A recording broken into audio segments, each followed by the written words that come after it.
Ngayon naman po gagawa tayo ng masarap at masustansyang cucumber kimchi, alam magsasaka reporter, o pipino, no?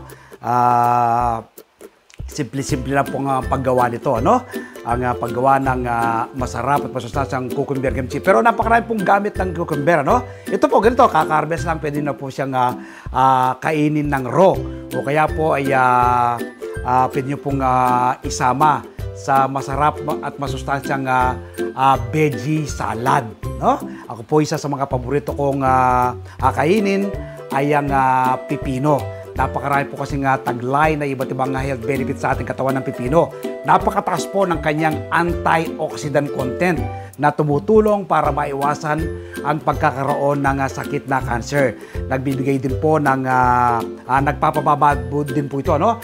Na nagpapanormalize ng ating blood sugar level sa ating katawan. Ang palagian pong pagkain ng pipino. At ang pipino po, mula po sa balat, kahit yung kanyang laman sa loob, yung kanyang seeds na sariwang seeds, kinakain ko po yan, no? Wala pong tapon. Ito, kinakagat ko na nga po mismo ito, no?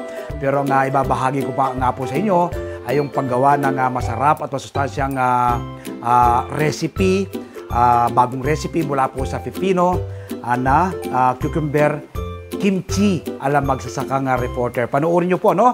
This coming Sunday, e-air po itong ating episode sa Masaganang Buhay na TV show, alas 7 hanggang alas 8 ng umaga sa 1PH, Signal TV, Channel 1 ng TV5, RPTV, YouTube at Facebook. Ang step by step, una po yung pagtatanim ng pipino sa mga timba at ang paggawa ng masarap at masustansyang cucumber kimchi, alam magsasakang reporter. So, huwag niyo pong kalitaan yung Masaganang Buhay TV show ng Magsasaka Reporter this coming Sunday.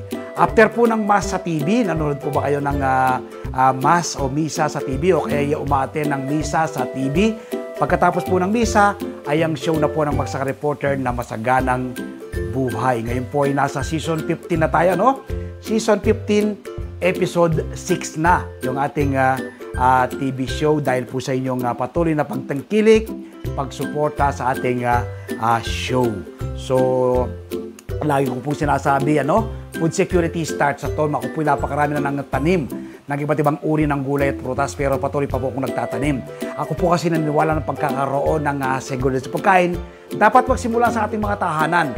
Food security starts at home. Nagawa ko po ito, magagawa rin po ninyo. Happy farming po. God bless!